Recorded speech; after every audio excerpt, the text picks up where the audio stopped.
header and footer. تعریف header: the text repeated at the top of every page. و footer: the text repeated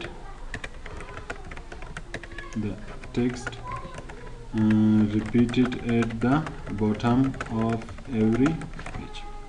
header and footer. header हमेशा द بالای پیج में, footer the پایینی پیج. چی کار میکنه؟ the text repeated at the top of every page. تکست که است ریپیت میکنه، تکرار میکنه. یک خطا که در بالای سر پیج نوشته کردی، امور رو تکرار میکنه باز در هر پیج می. فهمیدین؟ چی مانا؟ وقتی که یک خط در بالای سر پیج نوشته کردین، امور رو در هر صفحه خودش تکرار میکنه. که در کجا نوشته شود؟ در هیدر نوشته شود. و فوتر امور خط فقط در پایین نوشته شود. وقتی که خط در پایین پیج نوشته کردین و در فوتر نوشته کردین، اون در هر پیج تکرار میشه. فهمیدین؟ header: the text repeated at the top of every page and footer: the text repeated at the bottom of every page. مثلا ما یک چند صفحه دارم، یک راپور جور کردیم، میخوایم که نام دفتر یا نام میراپور در بالای پیج نوشته کنیم، در بالای هر پیج نوشته کنیم. می مثلا در دفتر کار میکنین، راپور جور میکنین، نام دفتر میخواین که در بالای هر پیج باشه. چه قسم نوشته میکنین؟ حالا اگر خودت میری در این صفحه هم نوشته میکنی، در دیگه صفحه هم نوشته میکنی، در صفحه اگر خودت نوشته کنی زیاد وقت میگیرن. اگه کپی پیست کنی هم زیاد وقت میگیرن. باز از چی استفاده میکنین؟ از هیدر فوتر. مثلا اول از هیدر استفاده میکنیم. فرق هیدر و فوتر تنها چی است که هیدر در بالا میه، فوتر در پایین. دیگه فرق نداره. اینا ما مثلا هیدر رو جور میکنم، در بالا یک چیز نوشته میکنم، فقط هیدر رو کلیک کو. در هیدر اگه هیدر خالی رو میخوای بلانک کلیک کو. اینجا باز اگه این رو کلیک کنی باز سه جای خط نوشته کرده میتونی، مثلا اینجا و اینجا و اینجا اگه ای باشه تنها یک جای نوشته کرده میتونی. این دیزاین هایشان هست، میتونی از این دیزاین ها هم استفاده کنی و اگه یار نمیخوای خودت جور میکنی یا اینی بلانک کلیک کو یا اینجا ایدیت هیدر کلیک کو. سک اینجا خانگاه جور میشه که اینی رو چی میگه؟ هیدر. اینجا که هر چیز نوشته کردی، مثلا ما نوشته میکنیم که باریا اینستیتوت. وقتی که اینی رو کلوز کنی یا کلوز نکنیم، سک کال هر صفحه رو ببین اینی در سرش نوشته میباشه. نوشته است یا نه؟ این رو میگه هیدر. هر چیز که نوشته میکنی. وقتی که تغییر میآوردی فقط سرش دبل کلیک کو، کرسر بازم اینجا میاد. کرسر که اومد باز تغییرات آورده میتونی. مثلا این رو بهش اضافه میکنیم. اینفورمیشن تکنولوژی. باز کلوز کو، باز ببین سعی در هر صفحه نوشته است. فهمیدین؟ هیدر چی مانا؟ وقتی که یک خط در بالای پیج نوشته کنی و اون تکرار شود در هر صفحه، این هیدر میگه. و در پایین پیج که نوشته کنی و او در پایین هر پیج تکرار شود، این فوتر میگه. وقتی که اینجا باز تغییرات میاری باز سرچ دبل کلیک کو. این ضرور نیست که وقتی که در هیدر و فوتر تغییرات میآوردی باید در صفحه اول بری. در هر صفحه که تغییر آوردی در کلش میاد. مثلا این صفحه پنجم است، چندم است صفحه؟ اینه در پیج سوم. تغییرات میارم در کلش میاد. در کجایش میارم؟ در فوترش میاد. پایین بیا اینجا فوتر میباشه.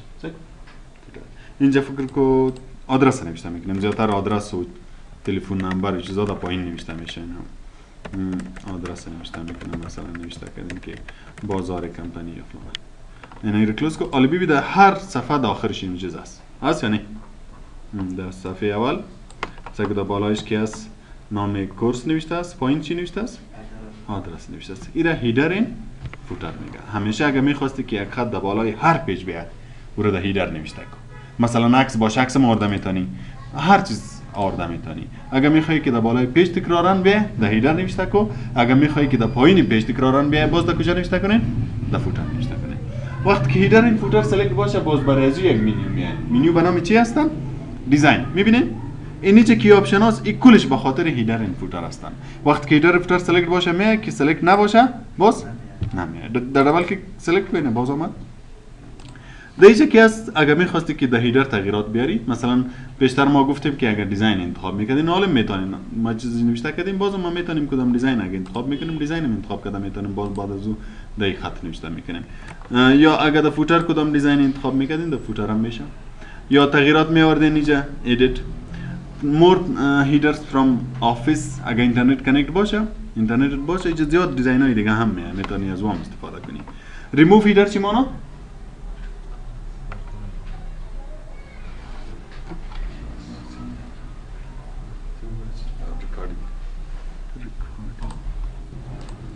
اگر در فوتر تغییرات میآوردی، باز در فوتر اگر دیزاین ها استفاده میکردی یا از اینترنت دیزاین میگرفتی یا راستن تغییرات میآوردی، این کلیک راستن اینجا تغییرات می. و اگر فوتر را دیلیت میکردی، باز چرا کلیک میکنی؟ ریموو بازو پس میشه چی است فوتر.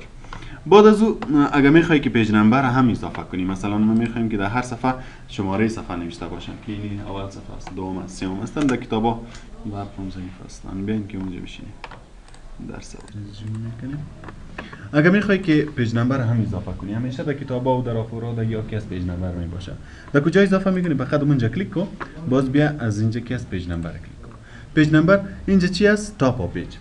تاپ اپ پیج کجا بود؟ هیدر بود. اگر میخوای که در هیدر نمبر بیاری از یا استفاده کن. باتم اپ پیج چی مانو؟ در پایین پیج که او کجا هستن؟ فوتر هستن. اگر میخوای در فوتر نمبر بیای، میگم در فوتر نمبر بیای، در کجاش بیای؟ اگر این کلیک میکنی در این سر میای، این کلیک میکنی در موبایل میای، این اگر کلیک میکنی در این سر میای. من میگم که این دیزاین های دیگه هم از کل دیزاین ها هستن، از یا میتونی استفاده کنی از هر دیزاینی که میخوای که دیزاین جور شدگی هستن.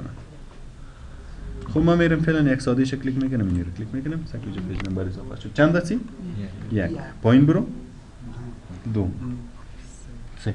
فقط از اونجا اینسرت کو دیگه خودشان میاد. اگر می پیج نمبر را در هیدر اد کنی، باز در بالای پیج این میگه پیج نمبر. فهمیدین؟ باز اینجا ایرا اگر سلکت میکنین این قسم سلکت میشه، یعنی ایرا سلکت میکنم، باز بیاید در پیج نمبر. اینجا پیج مارجینز است. اگر میخوای که کمی فاصله داشته باشه یا در مارجینز بیاید، این نمبر تا کجا بیاید؟ در مارجین بیاید. مثلا اینی رو من کلیک میکنم، باز که هیدر کلیک کنم که از اینجا خود معلوم شه. اینا میگم در مارجینز این اینجا بیاید. چک کجا مت؟ این در هر پیج دیگه تکرار. این مربوط هیدر این فوتر میشه. فهمیدین؟ بعد از اون کرنت پوزیشنینگ. اگر می پوزیشن فعلیش چنج میکنی، مثلا این که است اینجا است، اگر پوزیشنش چنج میکنی از اینجا میتونی چنج کنی که کجا باید بیای، مثلا اینجا بیای، اینجا بیای، هر یکش که انتخاب میکنین موقعیت از اون رو بر چنج میکنه. و دیگه که است اینجا فرمت پیج نمبر. فرمت پیج نمبر چی مانو؟ حالا اینجا به عدد نوشته است. در یگان کتابا در شروعش اگر فکرتان شده باشه با الفبیت نوشته می باشه یا با آفرین بر رومی نوشته می باشه. اگر یه چنج میکنین، باز میاین اینجا فرمت پیج نمبر کلیک میکنین، اینجا سه کار هست. اگر الفبیت رو کلیک میکنی میای، اگر بی سی رو کلیک میکنی، اگر لاتینی رو کلیک میکنی. مثلا ما اینی رو کلیک میکنیم، این دیگه‌شه. اوکی که سه کار چی میشه؟ الف دیگه‌ش همین قسم. اگر ما اینجا فونت چنج کنیم از کلش چنج میشه. یک کمی کلان کنیم که کلان تر میشه. چک بی تی. فهمیدین؟ پس میرم چنج میکنیم، باز میرم در هیدر این فوتر و اینجا فرمت پیج نمبر، باز میگم که 1 2 3 شوه. 1 2 3 از چند شروع شوه؟ بیشتر از چند شروع بود؟ از یک شروع میشه. میتونی چی چنج کنی که از یک شروع نشه. مثلا من میگم از 4 شروع شه. با صفحه اول از چند شروع میشه؟ 4. باز 5 6 تو پیش میره. این میگه پیج نمبر. اگر دیلیت میکنی فقط سلکت کن، دیلیتش کن. ریموو پیج نمبر. چی میکنه؟ پسش میکنه. فهمیدین؟ بعد از اون دیت اند تایم. دیت اند تایم چی مانو؟ تاریخ و ساعت. اگر میخوای تاریخ و ساعت اضافه کنی، مثلا اینجا تاریخ امروز نوشته میکنی که ساعتشون. در جای از اینکه نوشته کنی یا مثلا اینجا سعی کنی چند است چند بجه است، فقط بیا میره کلیک کن. در هر جایی که کرسر ماند اونجا اضافه میشه.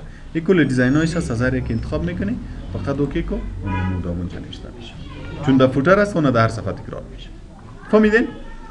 بعد از اون پیکچر داکومنت اینفو. اگر داکومنت اینفو رو که چیز اضافه میکنین، داکومنت چی معنی؟ در روز اول خوانده بودیم که فایل ورد همیشه چی میگه؟ داکومنت میگه. فایل ورد همیشه داکومنت میگه. اینفو چی معنی؟ معلومات. درباره می داکومنت اگه معلومات اینجا اضافه میکنید، مثلا اینجا ما کرسر ماندیم، میگم که آتورش اضافه کن. آتور کسی را میگه که می کتاب نوشته کرده باشه.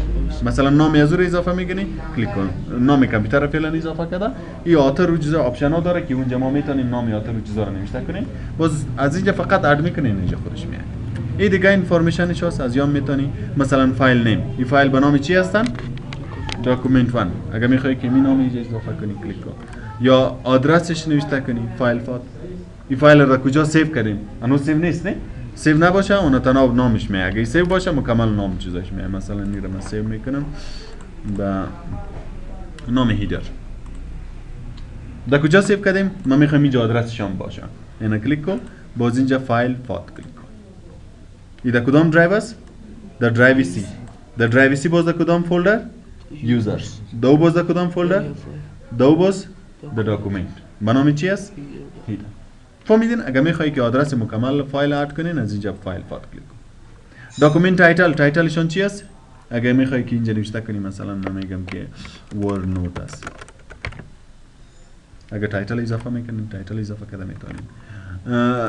بعد از اون داکومنت پراپرتیز در داکومنت پراپرتی باز می آتور و ابسترکت و اینا از این چیزا هر یک میخوای اضافه کنی اضافه کنی. بعد از اون کویک پارتس. کویک پارتس که است اینی اتو تکست تو این چیزا رو پسان میخوانیم منوز نخوندیم پسان باز در افشان میه اگر میخوای از وا اضافه کنی اضافه کرده میتونی ایزی که به اونجا خواندیم باز اینجا خودتون میفهمید چی معنی داره. پیکچر چی معنی؟ عکس باید بفهمین که اگر میخوای عکس اضافه کنی مثلا در یک اداره کار میکنین لوگویش اضافه میکنین زیاتر لوگو چیزا در هیدر فوتر مین که به هر صفحه باز تکرار شوه مثلا اینجا عکس اضافه میکنیم یا تاب میزنیم که در مابین بیاین کرسر میگم یا در سر یک عکس اضافه شوه این پیکچر کدام عکس مثلا یک لوگو رو اضافه میکنیم میگم لوگوی کورسی ما باشه لوگو تک لوگو اضافه شد ولی در هر صفحه تکرار میشه ببینید فهمیدین اگر عکس اضافه میکردین باز میتونین که عکس اضافه کنین آنلاین پیکچر چی مانا که از اینترنت عکس بگیری اگر میخواستی از اینترنت لاین گو تو هیدر گو تو فوتر آل کرسر در کجاست در هیدر هستن اگر میخوای فوتر بری از اینجا میتونی از این اسکرولر پایین بیای نه فوتر خوی آسان است اینجا کرسر است هیر کلیک کو راسن کجا میره در فوتر آل کرسر در فوتر است گو تو هیدر کلیک میکنی در هیدر می از هیدر به فوتر رفته میتونی از فوتر به هیدر آمده میتونی بعد از اون next previous and link to یا باز به خاطر سکشن هستن سکشن که خواندیم باز پس میرم کتشان میخوانیم سکشن در لیاوت منیو هستن فعلا رو نمیخوانیم بعد از اون different first page different چی مانا؟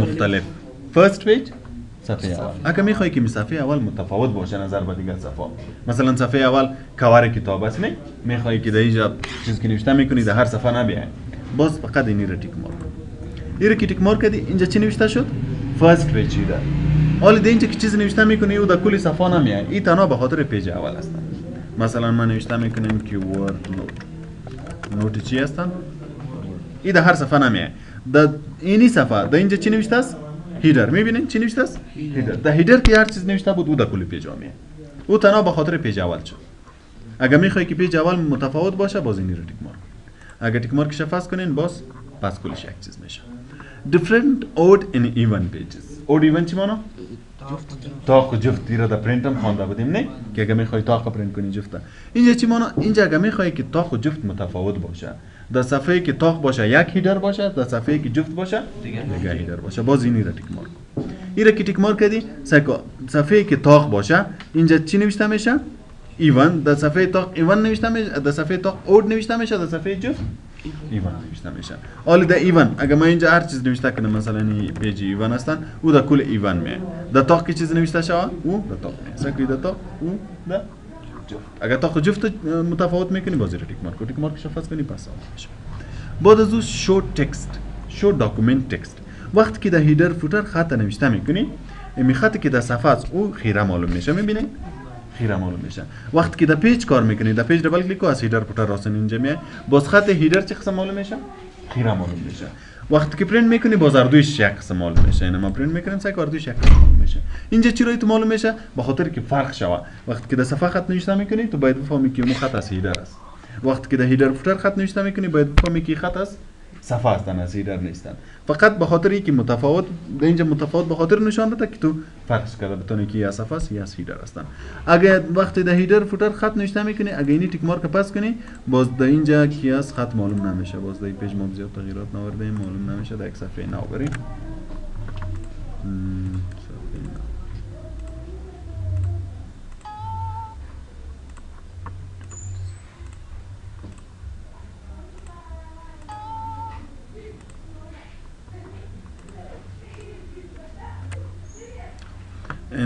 اینجا باز کم خط نوشته میکنیم در هیدر فوتر میام راستن دبل کلیک کنی هم میاد بدون از اینکه در اینسرت بری هیدر فوتر کلیک کنی سعی در هیدر فوتر که خط نوشته میکنیم میگم خط صفحه چه برای ما معلوم نشه باز فقط اینی رو پاس میکنی خط صفحه چه وقت معلوم نمیشه در وقتی که در هیدر فوتر خط نوشته میکنی وقتی که کلوز کردی او پس معلوم میشه تنها به خاطر چی است تو میگی که من اینجا خط نوشته میکنم این برام معلوم نشه باز اینا تیک مارک کلیک کن معلوم میشه فهمیدین اینا بعد از اون هیدر فرام تاپ footer from bottom header from top چی مانا؟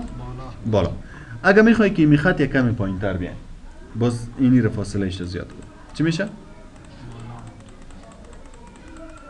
اگه کم میکنی باز بالا در می خط که در هیدر فوتر نوشته میکنی اگه میخواستی که او را بالا و پایین ببری از اینجا میتونی فاصله ایش کم زیاد و دیگه ایش که هستک from bottom هست اگه میخوای که اینجا مثلا اینجا که خط نوشته است آدرس یا دیگه این را میخوای یک کمی بالا یا پایین ببری باز اینی فاصله را اگه زیاد میکنی بالا میره اگه کم میکنی باز پایین میره از اینجا هم راستن میتونین اینی آپشن میبینی از اینجا راستن میتونی که بالا و پایین شوه هیدر هم میتونی از اینجا وقتی که دبل کلیک کنی سکر از اینجا میتونی